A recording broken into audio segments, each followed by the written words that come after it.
ধরে ধরে 10 জন সাহাবীর নাম উল্লেখ করেছেন। দুনিয়ার মানুষ শোনো, আল্লাহর নবী 2 নম্বর পর্যায়ে যে মানুষটার নাম উল্লেখ করেছেন উনি হলেন ফারুক আদম ওমর রাদিয়াল্লাহু আনহু। জোরে বলেন সুবহানাল্লাহ। ওমর রাদিয়াল্লাহু আনহু মুসলমান হওয়ার পরে আল্লাহ ইসলামকে শক্তিশালী করে ফেললেন।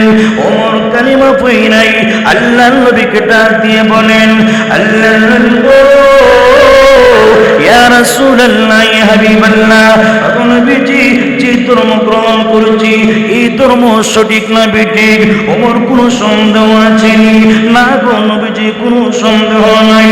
ওমর রে, যে ধর্ম তুমি গ্রহণ করেছ এই ধর্ম যে সঠিক, কোনো সন্দেহ নাই, যারা পরিমাণ কোনো সন্দেহ নাই। ইয়া রাসূলুল্লাহ, ইয়া হাবিবাল্লাহ, ওগো নবীজি এই ধর্মের জন্য যদি আমি জীবন দিয়ে দিই, আল্লাহর নবী গো, ইসলামের জন্য যদি আমি জীবন দিয়ে দেই, আল্লাহ আমাকে বিনিময়ে কি দান করবেন? আল্লাহর নবী ডাক দিয়ে বলেন, ওমর রে, ইসলামের জন্য যদি জীবনটা দিয়ে দাও আল্লাহ তোমাকে জান্নাত দান করবেন।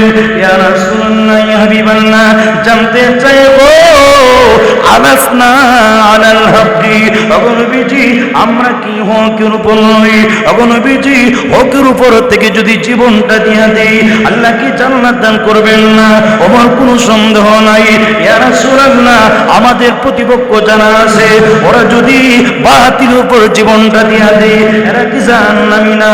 আল্লাহর নবী বলেন নিঃসন্দেহে জাহান্নামী।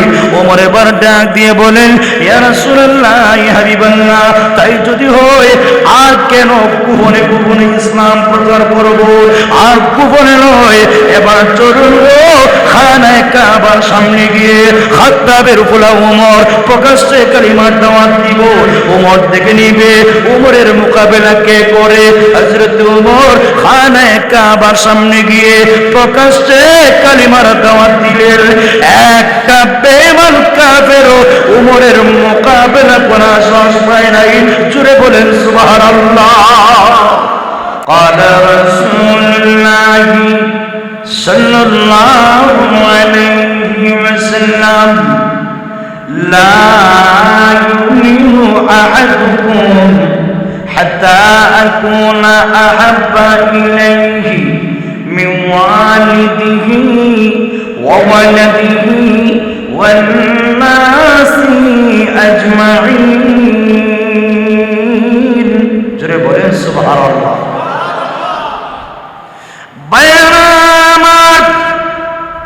আল্লাহর নবী বিশ্ব নবী রাহমাতুল লিল আলামিন বলে দিয়েছেন আল্লাহর নবীকে কি পরিমাণ ভালোবাসতে হবে। আল্লাহর নবী পরিষ্কার জানিয়ে দিয়েছেন, হে আমার উম্মতেরা শোনো, লা ইউমিনু আহাদুকুম হাত্তা আকুনা আহাব্বা ইলাইহি মিন ওয়ালিদিহি ওয়া ওয়ালাদিহি ওয়ান নাসি আজমাইন। হে আমার উম্মতেরা, তোমাদের কেউ ততক্ষণ পর্যন্ত কামিল মুমিন হতে পারবে না। আল্লাহর নবী বলেন, হাত্তা আকুনা আহাব্বা ইলাইহি, যতক্ষণ আমি নবী তার কাছে প্রিয় হব। কার থেকে? তার মা বাবা, সন্তান সন্ততি সব কিছুর চাইতে আমি নবী যতক্ষণ পর্যন্ত তার কাছে প্রিয় না হব। আল্লাহর নবী বলেন, উম্মত রে, তুমি কামিল মুমিন হতে পারবে না। আল্লাহর নবী পরিষ্কার ভাষায় বর্ণনা করে গিয়েছেন, কামিল মুমিন যদি হতে চাই, পরিপূর্ণ ইমানদার যদি হতে চাই, আল্লাহর নবীকে নিজের ছেলে মেয়ে পরিবার পরিজন এমনকি তাম পৃথিবীর সব কিছুর চাইতে আল্লাহর নবীকে যদি ভালোবাসতে পারি তবে কামিল মুমিন হতে পারবো। এর আগ পর্যন্ত যতই দাবি করি না কেন আল্লাহর কসম দাবি করতে পারি কামিল পরিপূর্ণ ইমানদার হওয়া সম্ভব না। জোরে কোন ঠিক কিনা? লক্ষ্য করে তাকে দেখুন, আল্লাহর নবীর সাহাবী হযরত ওমর রাদিয়াল্লাহু আনহু নবীর জালিলুল কদর সাহাবী, আল্লাহর নবী যাকে দুনিয়াতে সনদ দিয়েছেন হযরত ওমর জান্নাতি, আল্লাহর নবী পরিষ্কার ভাষায় জানিয়ে দিয়েছেন আবু বকর ফিল জান্নাহ, আমার সাহাবী আবু বকর জান্নাতি, ওমর ফিল জান্নাহ, আল্লাহর নবী জানিয়ে দিয়েছেন ওমর জান্নাতি, উসমান ফিল জান্নাহ, উসমান জান্নাতি, আলী ফিল জান্নাহ, আলী জান্নাতি, তালহা ফিল জান্নাহ, তালহা জান্নাতি, সুবাইর ফিল জান্নাহ, সুবাইর জান্নাতি, সাদ ফিল জান্নাহ, সাদ জান্নাতি, সাঈদ ফিল জান্নাহ, সাঈদ জান্নাতি, আবু উবাইদা ফিল জান্নাহ, আবু উবাইদা জান্নাতি। আল্লাহর নবী নাম ধরে ধরে 10 জন সাহাবীর নাম উল্লেখ করেছেন।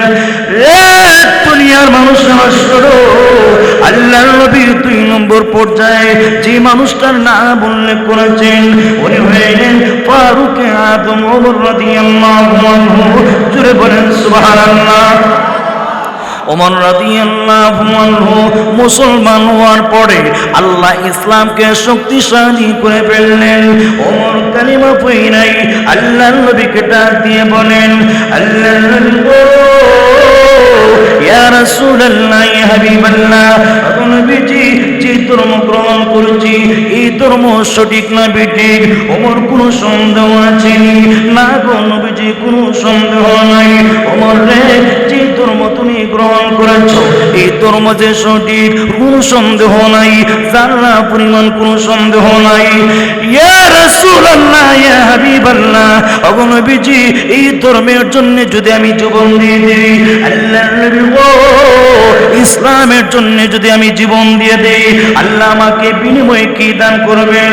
আল্লাহর নবী ডাক দিয়ে বলেন, ওমর রে, ইসলামের জন্য যদি জীবনটা দিয়ে দাও আল্লাহ তোমাকে জান্নাত দান করবেন। ইয়া রাসূলুল্লাহ, ইয়া হাবিবাল্লাহ, জানতে চাইবো আলাসনা আলাল হাক্কি, ওগো নবীজি আমরা কি হকের উপর নই? ওগো নবীজি হকের উপর থেকে যদি জীবনটা দিয়ে দেই আল্লাহ কি জান্নাত দান করবেন না? ওমর কোনো সন্দেহ নাই। ইয়া রাসূলুল্লাহ, আমাদের প্রতিপক্ষ যারা আছে ওরা যদি বাতিলের উপর জীবনটা দিয়ে দেয় এরা কি জাহান্নামী না? আল্লাহর নবী বলেন নিঃসন্দেহে জাহান্নামী।